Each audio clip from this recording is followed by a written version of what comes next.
Bonsoir et bienvenue sur Alafia TV. Votre émission, l'invité de la semaine, c'est tout de suite. Et ce soir, nous recevons sur le plateau Monsieur Jaou Maman Touré. Il est le président de l'autorité intérimaire de Bourem.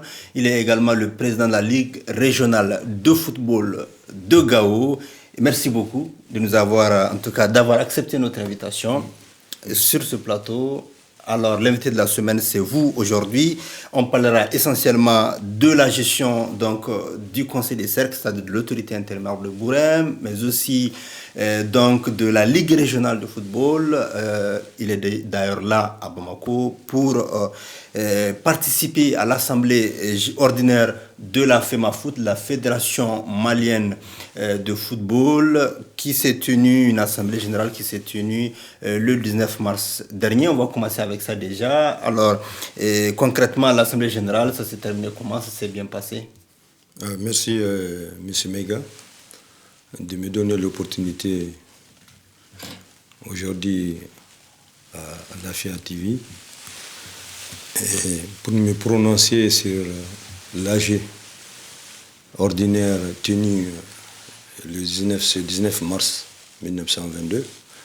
Cet AG qui a concerné sur un certain nombre d'ordres du jour, entre autres la mise en place et l'adoption de 4 commissions, et aussi l'adoption de la Ligue professionnelle de football, et aussi la Ligue du féminin foot, et ensuite sur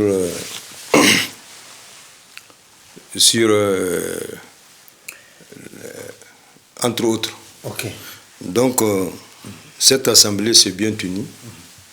Alors, Gao est venu avec quoi dans le bagage comme proposition, comme, je ne sais pas, de difficultés à prononcer, à proposer? Bon, comme vous le savez, nous sommes dans un ensemble où aujourd'hui la Ligue de Gao est partie prenante des instances de la FEMAFOOT. Bien avant qu'on arrive, nous avons envoyé les documents à étudier. Donc il y a eu des discussions à l'entame sur lesquelles il y a eu un certain nombre sur les statuts. Je vous ai parlé des statuts. Aujourd'hui, le statut, il y a des changements sur le statut. Qu'est-ce qui a été modifié? Ce qui a été modifié au niveau des statuts, c'est que ils ont dit, nous avons estimé que les présidents des ligues doivent résider au niveau de la circonscription régionale. Ils ne doivent plus venir d'ailleurs. D'ailleurs. C'est-à-dire que même si il faut être au niveau de la région, quel qu'en soit là où tu es, d'un village. Véritablement un acteur du football local. Important, c'est très important. Pour Alors, être, oui. La Ligue régionale, quelles sont les activités, en tout cas, qu'elle a eu à faire au niveau de Gao? Bon, vous savez, nous avons été élus le 31 octobre. Récemment, 2021. Est-ce qu'il y a eu des actions concrètes depuis? D'entre autres, depuis qu'on a commencé, nous avons tenu 4 rencontres, 4 réunions, qui sont d'ailleurs des réunions ordinaires, parce que chaque mois, il faut que nous tenions une réunion. Et nous avons considéré avec aussi l'organisation de la Coupe du Mali, que nous avons d'ailleurs tenu. Donc, nous avons eu 3 clubs qualifiés au 16e de finale. Ces 3 clubs qualifiés au niveau du 16e de finale, il y a Kankou FC qui a tout récemment joué à Mopti. Il s'est incliné à Mopti 1-0. Il y a Askagé qui a joué contre une équipe de Nyono à Ségou, qui a gagné 4 contre 3. Et Sony qui a reçu un club de la Ligue de Tombouctou, dont un club de Diré, que Sony a gagné 7-0. Donc, à ce niveau-là, nous avons 2 clubs qui ont été qualifiés pour la 8e de finale. Des matchs qui se tiendront le 27 de ce mois. Sony sera en déplacement à Bamako le 27 de ce mois pour jouer contre Djoliba. Et Askagé va recevoir Espérance de Kenyeba le même 27. Okay. À Gao. À Gao. Okay. D'accord. Concrètement... Nous sommes en train, tout de suite, nous sommes sur les préparatifs du lancement du championnat. D'accord. Le championnat régional. Ok, très bien. Alors, est-ce que vous avez des difficultés réelles au niveau de la région de Gao? Est-ce que vous avez des difficultés? Si oui, lesquelles? Effectivement, nous avons beaucoup de difficultés. Parce que d'abord, nous avons hérité d'une ligue qui, en fait, n'avait aucun moyen. Moyen financier. Moyen financier. Et là, vous savez, pour faire seulement la Coupe du Mali, ça demande beaucoup de moyens. Et nous, la subvention que la FEMA Foot accorde annuellement, c'est 3 millions. Il faut pour toute l'année. Donc, il faudrait qu'aujourd'hui, les difficultés que nous avons trouvé que nous n'avons pas de partenaires. Nous n'avons pas de sponsors au niveau de la Ligue des Gao. Donc, nous sommes, les jours prochains, nous sommes en train d'approcher des gens pour qu'ensemble, nous voyons comment est-ce que nous pouvons faire du football une opportunité. Et c'est en approchant les gens, en leur montrant ce que le football peut apporter. Parce que, comme je l'ai toujours dit, un Messi ou un Ronaldo, ils viennent toujours des hameaux. Ils ne viennent pas... Donc, il peut y avoir un Messi à Gao. Le football, c'est aussi un facteur de paix. C'est un facteur de paix, de cohésion sociale, de développement. Il y a beaucoup de partenaires pour ça. Donc, nous sommes en train de préparer les jours à venir. Nous allons vous communiquer les partenaires avec lesquels nous avons désormais. Peut-être qu'il y avait des partenaires à un moment qui sont peut-être découragés, ils n'ont pas eu gain de satisfaction, l'argent n'est pas rentré par la bonne porte. Moi je peux pas le dire. Je peux pas le dire parce que à ce niveau je n'ai aucune nouvelle à ce niveau. Mais sauf que je pense qu'il faudrait que nous fassions un effort sur nous-mêmes pour informer les populations et faire rapprocher les populations du football. Et assainir la gestion. Assainir la gestion, effectivement. C'est à ce niveau.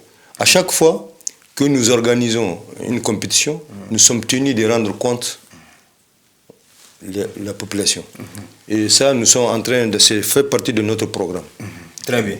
Alors, on va parler rapidement de l'autorité intérimaire. C'est quoi aujourd'hui votre rôle au niveau du cercle?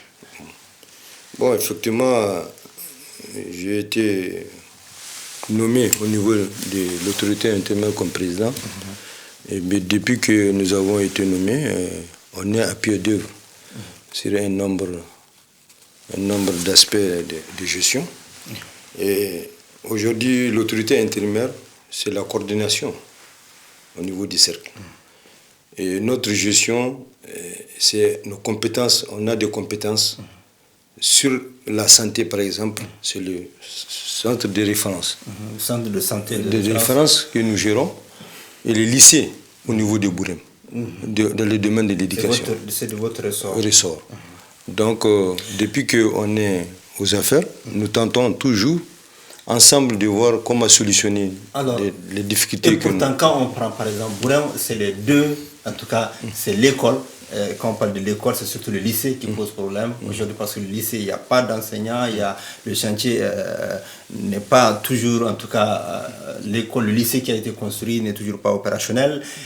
Niveau santé, c'est le CCRF aussi, on sait au niveau du CCRF, il y a le même problème de personnel.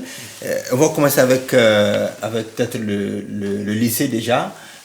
Au niveau du lycée, ça ne vous dérange pas qu'aujourd'hui, qu'on nous dise qu'il n'y a même pas de professeur de biologie au lycée. Il n'y a pas de professeur, ça ne va pas. Qu'est-ce qui ne va pas? Pourquoi est-ce que l'autorité intérimaire n'impose pas son autorité? Voilà. Bon, effectivement, dire que ça ne me dérange pas, c'est loin de ça. Sauf que, comme je vous l'ai dit, l'autorité intérimaire n'a pas vocation de recruter. Mais en termes de gestion, nous nous mettions, parce que nous nous adressons à qui des droits pour pouvoir relever ces défis. Comme vous l'avez constaté, effectivement, cette année, il y a eu un manque d'enseignants, et surtout en sciences humaines, en biologie. Nous avons rendu compte à qui des droits. Nous avons fait des lettres, nous avons personnellement rencontré les directeurs de l'académie. Après, nous avons fait des lettres, une correspondance au niveau du ministre pour lui donner la situation réelle du terrain. Et comme je les ai toujours dit, en fait, les gens, il y a des mutations nationales sans remplacement. Et c'est des questions qui nous échappent, nous. Parce que un jour seulement, l'enseignant a brandi dire qu'il a été muté au niveau national, une décision de mutation, et que nous, on ne peut rien dans ça. Mais qu'à cela ne tienne, nous, notre rôle, c'est d'informer. C'est d'informer et que les autorités puissent agir, compétentes puissent agir. Mais est-ce que ça se faisait auparavant même que ça se passe comme ça, que le seul enseignant du lycée, en tout cas dans son domaine, puisse être muté? Est-ce que ça se faisait auparavant? Non, Bourem n'a jamais connu ces... Bourem n'a jamais connu. Bon, les gens se fient toujours sur l'insécurité. L'insécurité, toujours, les gens se fient à cela. Et moi, je dis à Bourem, pourtant, Bourem, c'est une zone où il y a beaucoup d'accalmie. Hein? Mais c'est des questions sur lesquelles que nous ne sommes pas gérés à notre niveau. Et que nous, on n'est pas habilités à recruter. L'autorité intérimaire n'est pas habilitée à recruter. On n'a pas cette vocation. Ok, peut-être qu'il faut voir au niveau des ressortissants de Bourem, au niveau de la région de Gao, ou au niveau en tout cas à l'échelle nationale ou internationale, que les gens se donnent la main peut-être pour voir les fils de Bourem qui, dans leur domaine, peuvent peut-être venir enseigner en attendant, je ne sais pas, en tout cas une solution alternative pour que les enfants, parce que le temps passe et les enfants sont là, ils sont en train de passer, en tout cas d'aller de l'avant sans pour autant faire certains... Bon, c'est une question que je pense aujourd'hui, l'information est apportée à tous les niveaux. À tous les niveaux, les gens sont informés, les étudiants sont informés, tous les gens sont informés de la situation réelle, de l'enseignant, du manque d'enseignants en biologie, d'enseignants en matière de sciences à Bourem. Vous avez un appel à lancer? Oui, effectivement, c'est l'occasion pour nous de dire que vraiment c'est une peine pour les populations de Bourem. Parce que cette année, il y a des classes d'examen et que nous avons alerté au niveau des services compétents pour qu'ils puissent trouver les solutions idoines. Et même écrire une lettre au niveau de la tutelle au ministre pour évoquer la situation réelle du terrain. Est-ce que vous avez une réponse à cette lettre-là, cette demande, puisque vous avez rencontré au plus haut niveau les acteurs de l'éducation? Qu'est-ce qu'ils ont dit? Est-ce que vous avez une réponse? Bon, moi personnellement, j'ai rencontré le secrétaire général du ministère. Et après la lettre, il m'a dit vraiment qu'il a amputé la lettre au niveau de la ressource humaine et que des dispositions urgentes seront prises. Ok. Oui. Alors, on espère que ces dispositions soient en faveur. Par rapport à la construction du lycée. Voilà, c'est là où je voulais en venir. Okay. Qu'est-ce que vous pouvez nous dire là-dessus rapidement? Oui, par rapport à quand nous sommes arrivés aux affaires, le lycée n'était pas encore, il n'y avait que les dossiers. Et nous avons mis tout en œuvre pour que ça puisse démarrer. Et effectivement, le lycée est démarré aujourd'hui, c'est fini, c'est presque à la finition. Et nous étions butés à un problème d'électricité. Et ce problème est dû à que l'entrepreneur, la somme qu'il a prévue pour l'insécurité, ne pourrait pas réaliser en fait sur le terrain. Donc là aussi, il y a eu un comité de crise avec le maire, les préfets. Nous sommes réunis avec les proviseurs pour voir quelle est la solution. Et nous avons donné l'état des lieux au niveau du maître d'ouvrage délégué, la GTR, qui aussi m'a répondu favorable de prendre toutes les dispositions pour les jours à venir. Les jours à venir. Oui. Ok, très bien.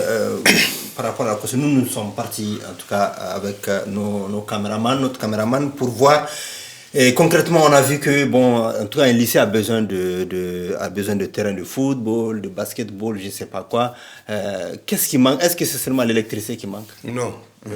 On a aussi fait la correspondance pour demander. Par rapport à cela aussi. Les équipements. Est-ce qu'il y a une pression en matière de terrain de foot, en matière pour vraiment.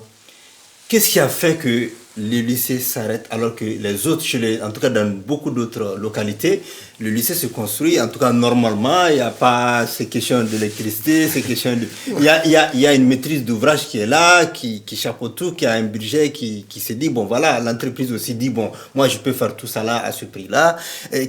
Pourquoi Bourem, à Bourem, ça se passe comme ça?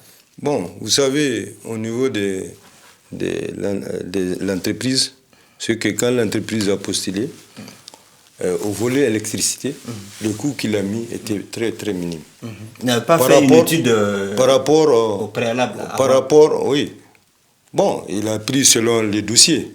Mais pour moi, c'est une question qui se gère avec la maîtrise d'ouvrage déléguée. Déjà, ouais. Déjà. C'est une question qui se gère. Nous, au constat, quand l'entrepreneur dit qu'il ne pourra pas faire ça, parce que le montant qui a été alloué à ces volets-là ne permet pas de loin de faire, nous avons fait une correspondance au maîtrise d'ouvrage délégué pour attirer son attention par rapport à ces faits. Sa réponse a été... Donc, il dit qu'il prend des dispositions pour la réalisation, Inch'Allah. Très bien. Alors, autre chose, est-ce que concrètement, maintenant, par rapport à la santé, au centre de santé de référence de Bourem, vous, quel est votre état d'esprit? Parce qu'apparemment, le centre de santé de référence manque de médecins. Seul le médecin-chef aujourd'hui est capable, par exemple, de faire de l'échographie. Il ne peut pas être sur tous les fronts, c'est impossible. Ok, mais c'est vrai. Nous sommes vraiment confrontés à ce niveau aussi à des problèmes. Compte tenu du contexte, le même contexte de l'éducation, c'est des mutations nationales qui viennent. Et il n'y a pas de remplacement. Sans explication. Sans explication, il n'y a pas de remplacement. C'est des agents qui sont là et s'ils font un certain nombre d'années, ils ont droit à cette mutation nationale. Mais ce que nous déplorons, c'est leur remplacement. Quand on mute, on doit pouvoir remplacer. Et un centre comme Bourem, une zone enclavée, ne mérite pas. Donc après aussi, c'est dans les mêmes conditions qu'on s'est retrouvés pour voir quelle est la solution. Nous avons essayé de jouer à l'interne pour un peu voir comment il y a les jeunes de Bourem qui sont sortis, qui aujourd'hui jouent, qui font les bénévolat. Les volontaires. Ils font le bénévolat en attendant de trouver la solution au niveau des services compétents. Est-ce que les questions de santé peuvent... parce qu'il faut quand même des spécialistes, des techniciens, on ne peut pas jouer avec la vie des gens. À Bourem, il n'y a pas un comité de gestion. Qu'est-ce qui se passe? Oui, effectivement, il y a un comité de gestion. On s'était réunis tout dernièrement pour constater les difficultés auxquelles nous étions confrontés.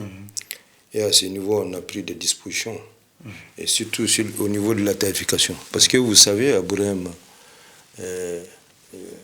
ça ne regorge pas beaucoup de ressources. Donc, vraiment, nous sommes là-dessus. Et même, comme je vous l'ai dit, au niveau du ministère aussi de la Santé, et tout récemment, il y a 2 jours seulement que j'ai échangé au niveau de la tutelle, ils sont en train de prendre des dispositions, Inch'Allah. Alors, le comité de gestion nous apprend en fait qu'il y a un surmanque de moyens financiers pour même faire venir les membres du comité pour pouvoir se réunir, qui doivent venir en fait des communes ou je ne sais pas des villages, qui doivent venir se réunir pour pouvoir mettre en chose quelque chose ou en tout cas redynamiser les choses. Comment est-ce que cela peut se passer dans votre cercle? Et même pour se réunir, il n'y a pas de moyens financiers parce qu'apparemment le CICR était là pour faire beaucoup de choses. Mais comment est-ce que cela peut se passer? Bon, est-ce que c'est une raison valable? Non, à ce niveau, bon, comme vous le savez, je viens vous le dire, de vous le dire, nous étions réunis avec le comité de gestion. Et je pense qu'il y a le comité de gestion, la personne morale, c'est le président. Le président, il réside à Bourem. Tout à fait. À Bourem. Il peut prendre des décisions. Et qu'au niveau de l'autorité intérimaire, il y a une commission santé qui travaille en rapport avec le comité de gestion pour pallier en urgence à toutes les difficultés qui pourraient se poser. Donc à ce niveau, ce n'est pas des moyens. Pour nous, il faut mettre un effort pour se retrouver, pour pallier aux difficultés des populations. Tout à fait. Donc, comme vous l'avez bien dit aussi, le CICR était là-bas pendant 8 ans pour nous appuyer pour que vous deveniez autonome. Donc, à un certain niveau, ils disent qu'ils ont d'autres eux aussi, ils sont butés à des problèmes de moyens financiers. Tout à fait. Et qu'ils ne peuvent plus continuer. Alors, le cercle n'a pas, je sais pas, un crédit de fonctionnement ou je sais pas, comme ailleurs, quoi. Je sais pas. Oui, le cercle a des lignes. Pas le cercle, mais la santé. Oui. A un crédit de fonctionnement. Tout à fait. C'est des lignes bien budgétées. Qui peuvent, en tout cas, faire fonctionner. Bien connues. Ces lignes-là, entre autres, ce ne sont pas destinées, à recruter, comme vous le savez. Donc, voilà. Sinon, tous les aspects au niveau du Bourem, au niveau de la santé, ça marche. Seulement que ces derniers temps, on a eu à confronter au problème du personnel. Et là aussi, on a pris des dispositions, on est en train. Je pense que les jours à venir, on va vous apporter l'information qui... Une dernière chose que les patients, dont les patients nous parlent beaucoup, c'est par rapport, par exemple, en tout cas, peut-être à certains volontaires ou en tout cas au niveau local, la question des médicaments. Je ne sais pas, où est-ce qu'il y a un contrôleur qui en tout cas, qui réglemente, ou bien c'est au niveau de la préfecture que c'est géré? Non, au niveau des médicaments, c'est toujours le comité de gestion et le service technique. Okay. C'est toujours le comité de gestion qui fonctionne. Le service technique fonctionne. Et que le comité de gestion est là pour la surveillance. Pour que nos parents ne prennent pas des médicaments qui viennent du Niger, par exemple. C'est pour ça que je dis. Oui. Et même sur ça, nous sommes en train de sensibiliser les populations sur la fraude. Sur la fraude des médicaments. Nous sommes en train là-dessus, mais vous savez, c'est le médicament illicite. Vous savez que c'est un problème qui engraine aujourd'hui toute la région. Tout à fait. Donc, mais qu'à cela ne tienne, nous sensibilisons les populations à ne pas acheter des médicaments illicites. Et là, il y a le comité de gestion et le service technique. Très bien. Très bien. Dernière question, c'est par rapport la dernière question, c'est par rapport à la gestion des projets au niveau de l'autorité. Parce que c'est l'autorité internationale souvent qui postule ou en tout cas qui accompagne les projets qui viennent pour le cercle, que ce soit au niveau de l'AFD ou au niveau de, je ne sais pas, des partenaires financiers ou de la MINUSMA ou des Barcam, je ne sais pas. Comment est-ce qu'elle se passe? Est-ce qu'un simple citoyen peut se lever pour rencontrer l'autorité intermédiaire pour lui dire, bon voilà, moi j'ai un projet pour le cercle, je vais faire ça. Comment ça se passe? Est-ce que les téléspectateurs, en tout cas un ressortissant de Bourem qui est téléspectateur, quel conseil vous lui donneriez? Bon, vous savez, en matière de gestion de projet, d'abord, les partenaires que nous avons à Bourem, c'est l'AFD, à travers la SDN, que nous priorisons les programmes. Chaque année, la SDNM a un programme qui est piloté d'ailleurs par le conseil des cercles. Mais comment ça se passe? Les projets viennent des communes. C'est la mairie les communes. Et on se retrouve en réunion de pilotage pour comité de réunion pour décider de quel projet qui est viable par rapport au programme ASDNM. Et nous priorisons ces projets à partir de la réunion du comité technique. Nous priorisons ces projets. Et ces projets-là priorisés partent au niveau régional. Parce que la maîtrise d'ouvrage déléguée, c'est au niveau régional. Nous ne faisons que la programmation. Nous priorisons. Et c'est Est-ce qu'il y a des critères par rapport à... Il y a des critères. Il y a des critères. Il y a des critères. Et c'est selon les critères que nous priorisons les projets. Il faut que le projet soit durable, viable et puis des projets structurants. Et donc, c'est en fonction de cela. Quand nous priorisons, nous envoyons au niveau de la région. Et à partir de la région, aussi, nous rencontrons au niveau cercle pour prioriser les projets qui partent. Oui. Et aussi, il y a le volet anicité. Ça, c'est le volet de l'État. Que chaque année, nous octroie pour l'investissement. Jusqu'à combien est-ce que les cercles reçoivent? Bon, en tout cas, moi, le Bourem est le cercle qui a le plus grand quota pour les investissements, avec 31 millions. 31 Pourquoi Bourem Bon, c'est selon les critères, les documents à fournir, tout ça. C'est ce fait que, donc, et nous nous retrouvons en session pour disposer... Pour partager les 30 millions entre les projets. Oui, entre les projets. On peut prendre un projet tel que... Chaque année, cette année, par exemple, ils sont en train de construire les labos. Un labo au niveau du centre de santé de référence et l'équipement au niveau du bureau de l'autorité intermédiaire. Quand nous étions arrivés aussi, je vous dis qu'à Bourem, on est venu, on a trouvé qu'il y avait 24 mois d'arrêt de salaire au niveau du personnel. Du personnel. Donc, c'est avec le fonctionnement de l'autorité intérimaire qu'on... Pendant les 24 mois, ce personnel travaillait? Ils peuvent travailler. Ils sont là, ils travaillent, ils sont sans salaire. Nous sommes venus trouver cette situation. Et c'est avec le fonctionnement de l'autorité intérimaire qu'on a pu gérer aujourd'hui. Ils sont à jour. Okay. Très bien, merci beaucoup. Oui, merci. Je rappelle que c'est donc Jaou Maman Touré, qui est le président de l'autorité intérimaire de Bourem, qui gère donc le conseil de cercle de Bourem. Il est également le président de la Ligue régionale de football de Gao. Donc il est venu sur ce plateau pour nous expliquer un peu les grands enjeux de développement, de santé, d'école. Merci beaucoup de l'avoir suivi. Merci beaucoup d'avoir accepté notre invitation. Merci à vous. Merci à vous. Voilà, donc à très bientôt sur Alafia TV. On a parlé surtout, donc je le rappelle, de santé, d'éducation et enfin de football aussi. Merci beaucoup et à très bientôt. Merci.